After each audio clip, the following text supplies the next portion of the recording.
Welcome to the Fast Leader Podcast, where we explore convenient yet effective shortcuts that will help you get ahead and move forward faster by becoming a better leader. And now, here's your host, customer and employee engagement expert, and certified emotional intelligence practitioner, Jim Rimbaugh. Call Center Coach develops and unites the next generation of call center leaders. Through our e-learning and community, individuals gain knowledge and skills in the 6 core competencies that is the blueprint that develops high-performing call center leaders. Successful supervisors do not just happen.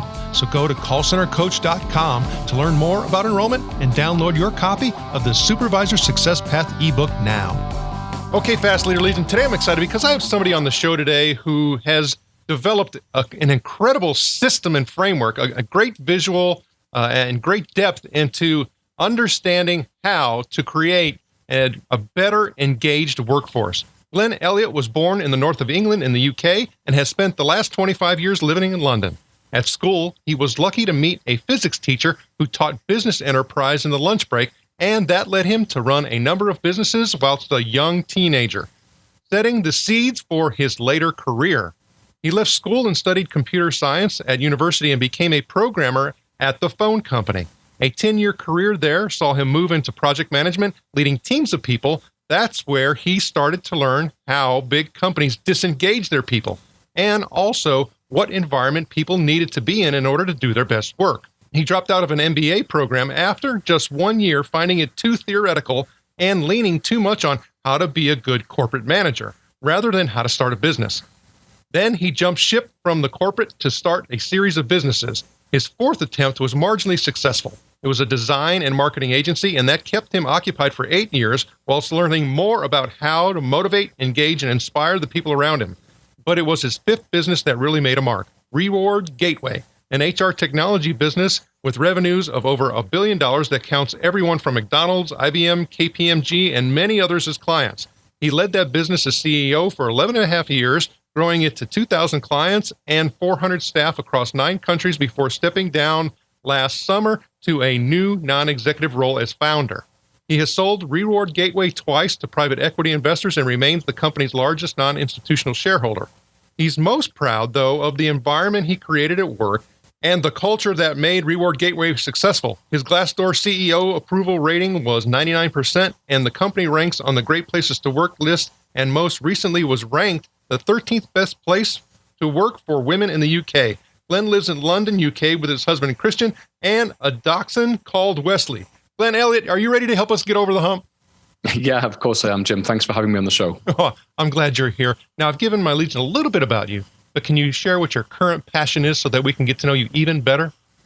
Well, my current non-work passion is health and fitness. So after 11 years in, what is a tough job as CEO, 20 years if I count the company before that too, I'm having a real investment in myself. So I'm training every day, I'm eating really well, and in the best shape I've been in my life. So that's my current kind of non-work passion, definitely.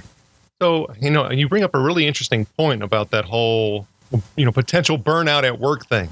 And I see a lot of folks really dealing with that. And so, well, we'll get into the engagement component and the things that you have in the book called Build It, the Rebel Playbook for World-Class Employee Engagement. How much did you find, since you're talking about that being your passion, that whole physical wellness was a contributing factor to the whole engagement aspects for your organizations? It's interesting. If you want to do your best at work, you can't do that from a position of exhaustion and burnout. I learned that from Arianna Huffington. I was fortunate enough to see her speak at the HubSpot Inbound conference I think it was 2013 in Boston, where she was just kind of launching her book Thrive, and it was a keynote presentation that left a real mark on me. In fact, I have a half-written blog article called Arianna Huffington Saved My Life, because what was interesting, at the time she did that, 2013, so it's like 5 years ago, I'd been CEOing for, say, 7 years in this current business. And I always put the business first. I put my people first, and I came pretty much last. And I I was familiar with the language of work-life balance, and I was thinking I was just choosing to focus on work. In Ariana's talk, what she said is, it's not about work-life balance; it's about integration. And what she said is, if you want, leaders need to. The key job of a leader is to kind of see what's coming, what's ahead. Be in touch with the zeitgeist and know what's coming around the corner that your other staff can't see. And you can't do that from a position of being exhausted and burnt out. And so the kind of light bulb that I got from Ariana was, if I want to be the best leader I can, and if I want the company to be as successful as it possibly could, I have to prioritize my own mental and physical health in order to do that. And that Ariana Huffington talk in 2013 marked a real change in how I approached my health. So I started prioritizing the gym every day right back then. I just made it part of my thing. I decided to not be ashamed of it. I would say no to board meetings if they clashed with the gym, rather than cancelling the gym because it's a board meeting. So because you could put the board meeting at a different time of the day. So I made the gym an immovable part of my day, and I found that, combined with a little bit better sleep, really made a significant difference in how I was able to perform at work. I think you really bring up some interesting points. And I was actually having a conversation the other day with an administrator of a school, and we were talking about, really setting a tone, being able to have boundaries, and being able to set a vision to say, okay, this may have been what we've done for the past 30 years. However, this is who we are, and this is who we're, going to strive to become, and this is the path that we need to take in order to be able to get there. And immediately he came back to me with really a defense mode or defense mechanism, which was about, well, gosh, we may, upset some people. We may, and I'm like, if you always take that position of defense, you're never going to fall forward and move forward. Yeah, it's true. I mean, I never set out in my life to upset anybody. However, you can't please everyone all the time.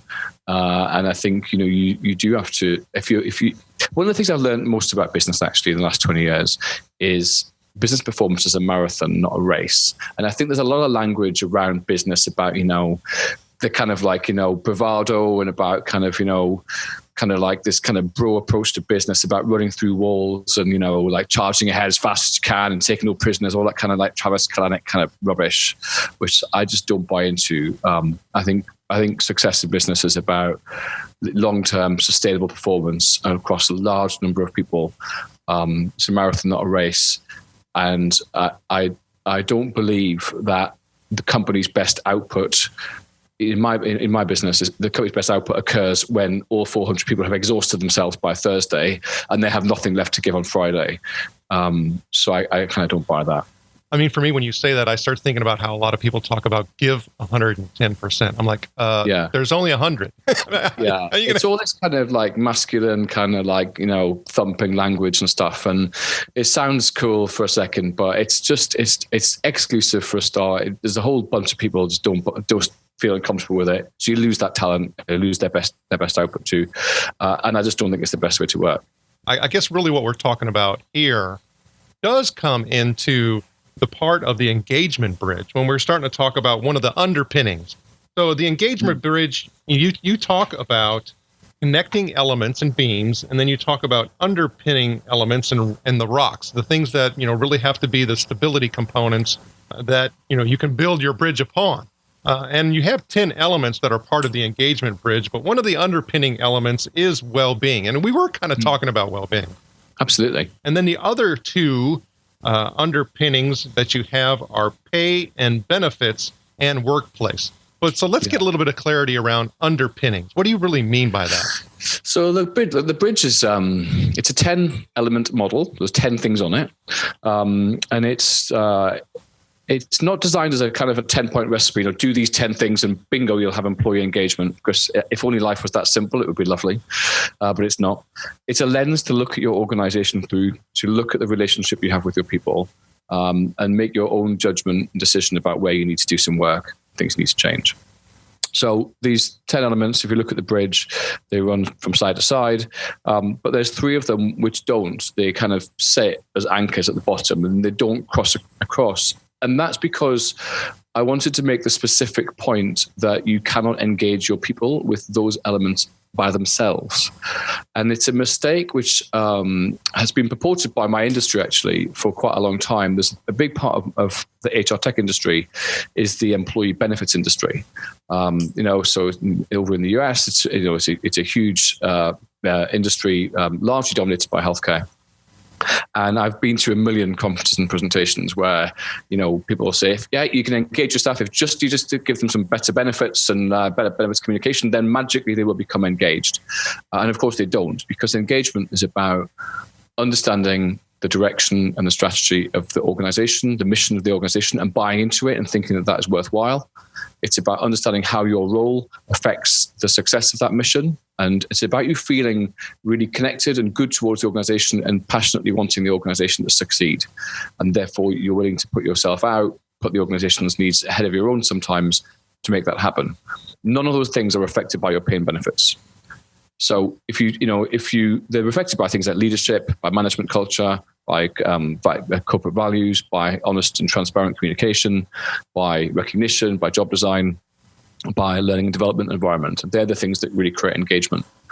But if you have a complete absence of the underpinning elements, if you have a complete absence of pay and benefits, workspace and well-being, it can be really difficult to build that bridge on top. So if your entire workforce is stressed out and is barely coping, if they are unhappy with pay, which interestingly, everyone thinks people are unhappy with pay because they're not being paid enough. And that is sometimes true, and that changes at different times of your life because your needs change. But actually, the biggest issue that I see with pay is about fairness, about people feeling they are fairly paid compared to others that they see around them that they can compare themselves to. And it's something which companies are quite bad at, about paying fairly. So that's kind of the difference between the underpinning elements and the elements that run across the top. So I think to me, when you start thinking about these elements that run across the top, I think you kind of hit the point, is that it really gets into the particular elements that will, amplify some of these things that we're seeing as underpinnings, right? So, and I would dare to say, you probably want to include as many of them as you possibly can. I mean, it isn't. Now, you say that it's not a checklist or things like that, but I would dare to say that you really need to focus in on including every single one of these elements. Look, all the elements exist in every job. So, like in every job, there is a recognition culture. I mean, it might be. The answer might be, I never get thanks for anything. That's what you get from a lot of people. In every job, there is a learning culture, which might be, I'm not developing. I'm going nowhere. These things exist. It's whether or not you choose to prioritize and do something positive with them this year or next year, or you're going to leave it till later. Yeah. And that depends on the organization. And it depends on your kind of context, where you're at, what you've got control of, where you feel you can make a difference. And that's what's really important. And I think, whilst I said it's not a form, it's not a 10-point checklist, start here, go there. The slight exception to that is open and honest communication, which is the longest element. If any of the listeners get to see the bridge, just Google it. You'll see that the longest element is across the middle, open and honest communication. And the reason that's kind of important is it's so closely linked with employee trust. And there's some really great data from Edelman, the New York-based research agency. They've been studying trust in the workplace for nearly 3 decades. And what they find is that, about half of people don't trust their CEO, about half don't trust their boss, and about half don't trust their colleagues. And it's difficult to imagine how someone who doesn't trust anybody at work, is going to end up being described as an engaged employee. Really bringing their whole selves to work and doing everything they can to make the company successful. So I haven't really found any company worldwide that has made significant progress in employee engagement without tackling their culture of open, honest communication first. Yeah, I think you bring up an excellent point about that trust piece. So I do a lot of work with frontline leaders in contact center environments. And There's a statistic from a report that came out that said only 33% of frontline employees actually believe that their frontline supervisor is effective. So that goes back into that trust component thing. So it's actually less than the half that you're talking about. And so when you start thinking about that frontline person who's, really the one who's impacting what happens, in your company because they're directly interacting with the customer. I mean, that's huge. I mean, that's a huge impact.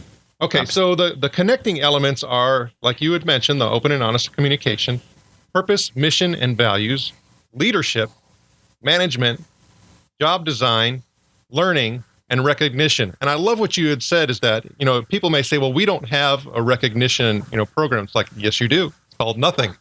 Yeah, absolutely. So and what's fascinating about recognition actually is it's one of the areas where the most money is spent. So in the States, or in the US, it's American employers spend $48 billion per year. It's 2% of the American payroll, $48 billion on employee recognition. However, when you interview employees, 87% of them don't believe there is any recognition at work. And they're figures from Burson by Deloitte. So they're very trustworthy. And it's because the majority of money is being spent on tenure recognition, so long service awards, because it's the oldest product in the industry. It's the oldest form of employee recognition. And the problem is it's completely ineffective. They've been running for years. Many companies feel that they can't withdraw it because they worry that someone approaching their 25th anniversary will be disappointed that they don't get the whatever it is. But it's complete waste of money because for a start, our young millennials and the generation following them, Z, aren't staying in jobs long enough to get anywhere near the employee award anyway. But if you think about it, they're completely indiscriminate awards. That's kind of like, regardless of your performance, regardless of how you live our values, regardless of what you do for your customer, if you just sit still for 5 years and avoid getting fired and don't leave, we'll give you, $50 on a gift certificate or something. So it doesn't do anything to reinforce values or reinforce what you're trying to do. My co-author, Deborah Corey, her analogy is like your husband doesn't tell you that he loves you, apart from every 5 years where he says, I love you, darling, but just because you haven't left me yet. I think that you bring up a really valid point. And so, a lot of times people are saying, gosh, I wish they would just leave. Right? Yeah. So, so I think it's really important for us to point out here because, while you were founding and still, now have the founding non-working title of a company called Reward Gateway, I had Susan Fowler with she was with Blanchard Companies for many years. And she's the author of the book called Why Motivating People Doesn't Work and What Does. And she was actually episode, 72 on the Fast Leader Show. But she talks about a lot of these types of, you're talking about HR solutions, HR tech that focus in on rewards and all that other stuff. She talks about it as junk food. And I would dare to say that after going through and looking at your book and looking at Reward Gateway and what the work that you're doing there is that, to me, I see where almost any type of tool could be used for bad. Also, it could be used as a potential substitute. So meaning that, okay, if I'm in an organization, I'm saying, well, open and honest communication, purpose, leadership. Let's just do a report. Let's just give them some stuff, right? And let's use a company like Reward Gateway. And to me, I think that's what may turn it into junk food. Yeah, I completely agree. It's interesting. We talk about this a lot at work. It's fundamentally, if you want to improve employee engagement or culture, you need to fundamentally look at how you treat people. Yeah, and that's hard. It's actually really easy, and it's also very cheap because you're normally changing policy rather than buying something. But people find it hard because of organizational inertia.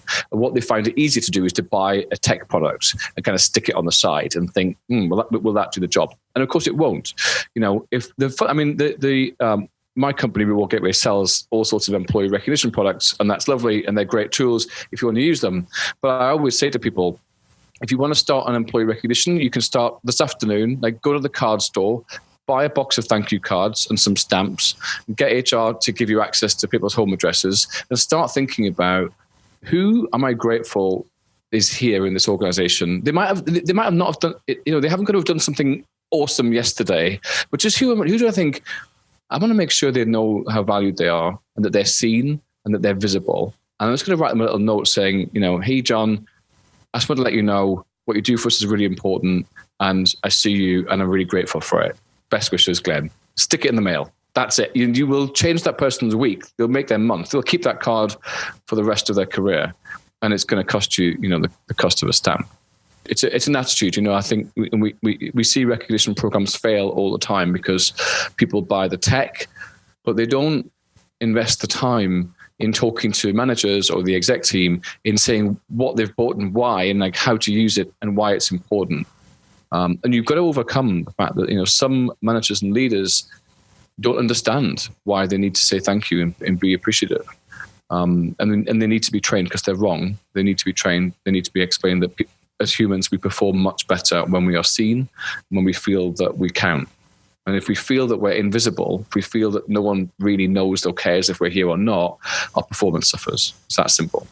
A great point. Now, what we're talking about here, when we refer to engagement, when we refer to, doing those things as far as showing appreciation, all that, there's a whole lot of emotion wrapped up in it. And one of the things that we look at on the show are quotes, to help hopefully spur some emotion and get us going in the right direction. Is there a quote or two that you like that you can share? The first quote that comes to mind is probably appropriate. It's a Maya Angelou quote, which is she's an amazing woman. I could listen to her or read her all day. She says people will forget what you said, they'll forget what you did, but they'll never forget how you made them feel.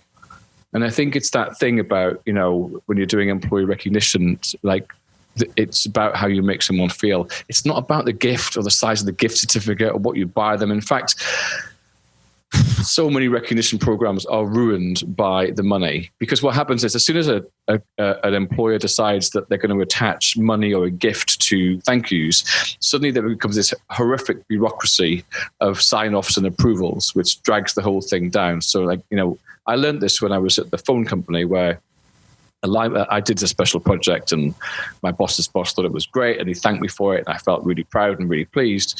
And he said he was going to put me forward for an innovation award. And a year and a half later, I get a letter from HR, which I've never met before, saying that I'd won and I'd forgotten what the project was by then, And the fact that it had taken them a year and a half to give me a gift certificate made me feel less valued than when the guy just said thank you. So if you want to attach gifts to money, fantastic, but only do it in a way which doesn't turn this into a bureaucratic nightmare. I think that's a great point. I've even tried to do some of that type of instruction and coaching to my kids for Father's Day. I'm like, do not get me anything. Don't buy me anything. I don't want anything. I said, I want you just to do something for me. Show me that. You appreciate me. Show me, trying to get them to understand that, recognizing people for whatever reason isn't about, getting them a gift card or buying them something. That's not what it's about. No. And unfortunately in our society, that's what we have come to use as our default. It's not, it's not, it's the message. And what my favorite is probably the personalized thank you card and a stamp. But frankly, a telephone call is just as powerful. If you're working in an organization and the CEO or director or somebody unexpectedly calls you up and you think, oh, what do they want? And they say, hey, John, I'm just calling just to let you know that I think you're doing a really great job and I'm really, really grateful for it. And I just wanted to let you know that it's seen and it's not taken for granted. That call takes a minute to make and you will change that person's world. Totally. Okay. So I am sure that when you start talking about this journey into where you are today and talking about the, multiple startups and, going through and finally getting to your fourth, which by the way, if you only had to go to your fourth to find some, positive gain and benefit, that in itself is extraordinary because many go through 40 and 50. But I'm sure you had a lot of humps to go over to get over that actually has caused you to be where you are and set you in the direction that you are going. So is there a time where you had to get over the hump where you can share? Oh, there were so many humps as you start. I think in our early months and years, we would 5 people who, we started with an idea. We had such a lot to learn. Getting your first customer is a major milestone. Getting your second one is a milestone. Getting the third and the fourth, getting your first customers that are actually going to pay you a decent amount is often a separate milestone because, needs must. And to get a name on the board, you've often got to do some pretty creative pricing. I think, there've been so many. Working out a pricing policy was tough. I think probably the biggest hump I got over in my early years, though, was actually working out how to build a sales team. And it was funny. I was just thinking about this yesterday because I was talking to a CEO. She's got a business also in HR tech. She's a few years younger than us, and she was just about to set up her first sales team or hire her first salesperson. And I remembered how tough it was for us. I must have had 6 false starts. 6 different people who I hired, and they couldn't do it. I'd hired the wrong person. I had them in the wrong setup. I had them in the wrong structure. Given them the wrong tools. It wasn't just their fault; it was mine too. It took a good year and a half before I met the first guy who actually could sell for us. And I can remember in his job interview, he said to me, what will my target be? And I was like, geez, targets, that's a great idea. We should have those, which is kind of, feels ridiculous now that I was doing that then. But yeah, that was a big hump. So when you think about going through that particular process of learning, what is something for you that kind of really caused you to pivot and make a change? Because you talked about several different iterations. I mean, what caused you to finally say, I need to turn? Was it something significant, or was it something that was just like a gradual, kept nudging and finally getting in the right direction? Yeah, I think it's the build up of knowledge. I think, I'm pretty resilient. And so I kind of, I can kind of control the disappointment when things don't work out. And I think what's important when you're building a business, because the thing about building a business is you're building a business, but you're also building yourself as the leader and entrepreneur behind that business. So, when I think back to how little I knew when I started Reward Gateway, it's almost comical that we were ever successful, because I've learned so much since. And I think, so on the sales, building the sales team, I'd never ever hired a salesperson before. I had no idea what I was doing. I didn't know what one looked like, really. So I just had to learn quickly. And you learn by just failing, falling flat on your face and getting back up again. And by not beating yourself up too much about it. You have to get on with it and stay resilient. Well, and I think a couple of things that you had said too also probably contributed to that, is that, you had other people influence you, and other people that you convened with, other people that you counseled with, and that was all part of the knowledge gain. So one of the things that I'm finding more and more is that even though we as individuals may not particularly recognize it, but it's our community that helps us to advance to greater levels of performance, more than going to a particular, event or an activity like an MBA program or something. It's those experiences, it's the knowledge from others. And so we have to be more proactive and intentional in regards to creating those types of communities and environments for us. Yeah, I think that's a really interesting point, actually. It's 12, 13 years since I started Reward Gateway. And we're fortunate now there is a much bigger community available. We barely had podcasts 13 years ago. If we did, I wasn't listening to them. There's a massive amount of online resource, opinion, YouTube channels, some great books about. And I think all about different aspects of business, sales, building a business, entrepreneurship, whatever it happens to be. And I think, when I think about all the advice I've had as I've started my career, I'm pretty certain that all of it has been given with the best intentions. I don't think I've ever met anyone who deliberately tried to, lead me down the wrong place. But that doesn't mean that a lot of the advice wasn't wrong, because it was. And I think it's that thing about, people will generally, they'll give you their honest best advice from their perspective and from their context of what they've learned and what they've seen. And that might not be, in fact, often isn't your situation. And I think the answer to that is to immerse yourself in lots of different viewpoints. So if you read widely, if you listen to lots of podcasts rather than just one, if you follow several different people on Twitter or whatever you do, or whatever you're on, and get their views. And then the mind's very, very good, I find, at kind of sifting out the stuff which is really relevant to you when you find upon it. And I think that's a real thing which we can do now. Yeah, that's a very excellent point. So I'm actually coaching an organization right now, and their CEO. It's a tech company, and he was asking me, if there was just something cookie cutter that he can take in place, within what we were talking about, which had to do with a marketing and sales communication flow. And I said, no. I said, I've been studying this for a long time. I said, there isn't anything that you can just say, cut, paste. I said, I've taken elements from all of these different sources, and now knowing more about your organization, are able to mold that and give you some suggestions and ideas on how you can therefore go and create it yourself. Yeah, completely. And I remember in my previous business, the design and with the web build and marketing agency, I was desperate for someone to give me the answers to how to make it more successful. I got it to like 20 staff and about, $1.5 million revenue. We broke even. We didn't really make any money. We just about scraped by. And I was convinced that, I was making a mess of it. Someone else would know what to do. And I found a guy who had been chief exec of a much, much, much bigger agency. And then he'd gone on to be chairman and he'd retired. He's only a young guy, he's only in his 50s. And I found this guy and I was like, oh my God, he's the answer to all my prayers. He knows everything. He's done this before. He's grown an agency to several thousand people. And I hired him to be my chairman, kind of advisor and mentor, thinking he would have all the answers.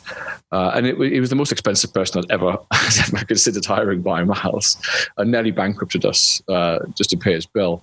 And of course, he didn't have all the answers, because what he had what worked for him in his situation then.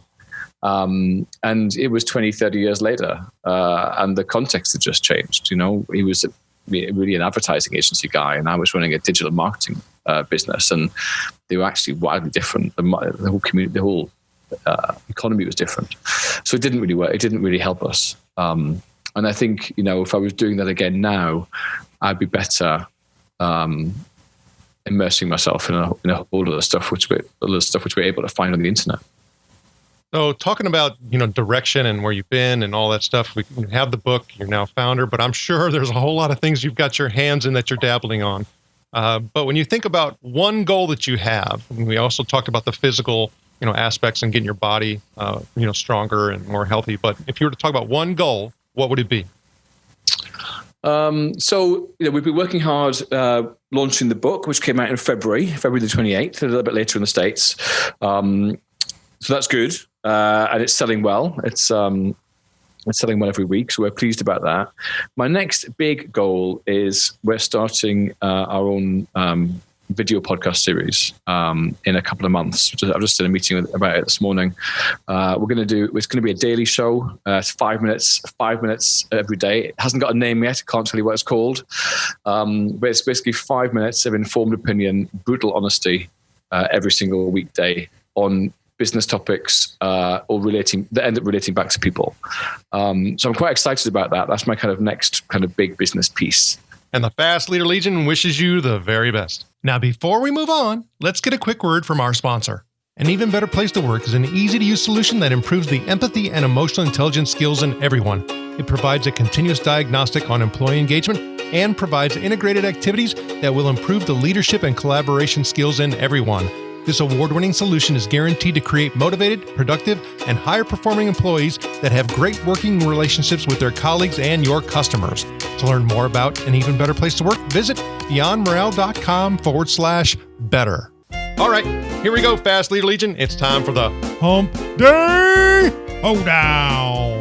Okay, Glenn, the Hump Day Hoedown is the part of our show where you give us good insights fast. So I'm going to ask you several questions, and your job is to give us a robust, yet rapid responses that are going to help us move onward and upward faster. Glenn, Elliott, are you ready to hoe down? I'll give it a go. All right. So what do you think is holding you back from being an even better leader today? What's holding me back from being an even better leader? Being more comfortable with being vulnerable.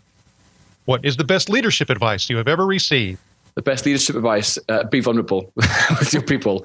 Best leader I know is a woman called Shelley Packer, and she's incredible with her people, and her team gets buy-in instantly, and she's just really good at being really honest and open with them. I'm not bad at it, but she's just 10 times better than me.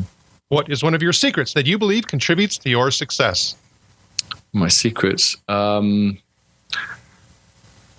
Work hard, counsel widely, and then make up your own decision. Decide yourself what to do. What do you feel is one of your best tools that helps you lead in business or life? My Mac. What would be one book that you'd recommend to our listeners? It could be from any genre. Of course, we'll put a link to Build It, the Rebel Playbook for World-Class Employee Engagement on your show notes page as well. I think my favorite book for business from a people perspective right now is Patty McCord's Powerful. Patty McCord was Chief Talent Officer at Netflix for 14 years. And Powerful is the incredible story of the radically different culture they built in Netflix. Okay, Fast Leader Legion, you can find links to that and other bonus information from today's show by going to fastleader.net/Glenn Elliott. Okay, Glenn, this is my last Hump Day Hold On question. Imagine you were given the opportunity to go back to the age of 25, and you've been given the opportunity to take the knowledge and skills that you have now back with you, but you can't take everything back. You can only choose one. So what skill or piece of knowledge would you take back with you, and why? What would I take back? To about 25, I would take back tolerance and acceptance of people who don't think the same as me. Because I think when I was 25, I was pretty black and white about the world, and I if someone didn't think the same as me, I kind of wrote them off as someone that wasn't interesting or I didn't want in my life. And as I've grown older, I've really seen the value of having people in my world who think differently. I take that back. Glenn, it was an honor to spend time with you today. Can you please share with the Fast Leader Legion how they can connect with you? Yeah, sure. You can find me on LinkedIn. It's Glenn Elliott with 2 N's, 2 L's, and 2 T's. The book's website is rebelplaybook.com, and you can download the first 2 chapters for free there. You can also find me on Twitter at Glenn Elliott. Glenn Elliott, thank you for sharing your knowledge and wisdom. The Fast Leader Legion honors you and thanks you for helping us get over the hump. Thank you for joining me on the Fast Leader Show today. For recaps, links from every show, special offers, and access to download and subscribe, if you haven't already, head on over to fastleader.net so we can help you move onward and upward faster.